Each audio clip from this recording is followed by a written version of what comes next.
Alright guys, thank you for joining us at AIRSOFT Sports. Today we're going to go over the ARCTURUS Sword FE. We're going to go from tip to butt and all its special features. So in the front, it's the simple orange tip. You do get a black metal one in the box, so you can switch that out if you want to. You get a 9.5 inch full metal M-lock rail. Also has multiple points for your single point sling. Going to the receiver, it's Arcturus famous polymer receiver, very durable. Also has ambidextrous magazine release and bolt catch. Also has an ambi selector switch from safe, fire, and auto. From there, you get this nice flat trigger that is adjustable with a screw inside. Going a little bit further back, you do get a single point sling area on both left and right side. You get a full 6-position crane style stock that is adaptable to other stocks as well after third-party stocks. Also has available QD mounts. In the back, all the way to the butt, it has their famous locking butt stock that you can take off really easily and insert any of your big old batteries in there. Alright guys, so we're going to go over the Arcturus V2 FE new ETU unit and how to program it. So to enter programming mode, once you connect the battery, you want to go to semi. And from semi, you're going to go to full auto and to semi twice, so it's going to be a quick turn. So 1, 2, 1, 2. That sound means you're already in programming mode.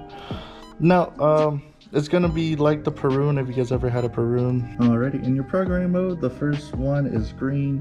Has your different positions and different select fire modes from semi-auto to 2-run burst, 3-run burst, binary. Second setting, to go to your second setting, you just switch the selector switch to full auto. That'll transition you to your trigger break. For that is you're adjusting the trigger area and how far to release and when it will actually activate. You can have it in different positions from either the closest feature from the front or all the way to the back like a real still version. If you switch your selector switch back to semi, it's going to go to the third settings. So that's the trigger break, the reset. So the reset, it just means how far you have to let go of the trigger to actually reset the trigger in the ETU.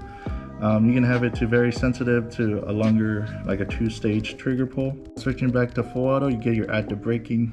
From manufacturer, you do get 2 to 9 settings for active braking. To adjust any of these settings, you just pull the trigger the current amount of times you want and then subtract or increase depending on the beeps you get. The next one is low battery warning, just in case your battery runs low during the match. Gives you a little warning from a beeps. The sixth setting is precocking. Precocking is very useful on semi-auto if you want a better trigger response. In this setting, again, you pull the trigger depending on how many levels you want to. Levels from 2 to 8. And lastly, number 7 is just to reset any settings. Let's say you forgot the settings you had that day and you want to start over. You can just hold the trigger down for a couple seconds and that'll reset all the triggers to factory. Alright, for the FPS test, we're going to use 0.28 dBs. It's going to be around 330 to the low 320, so it's a very good outdoor gun. RPS is around 17 to a little less, down to 15, so we recommend a high 11-1 battery just to have that good rate of fire. Alright guys, thank you for joining us going over the Arcturus new Sword FE.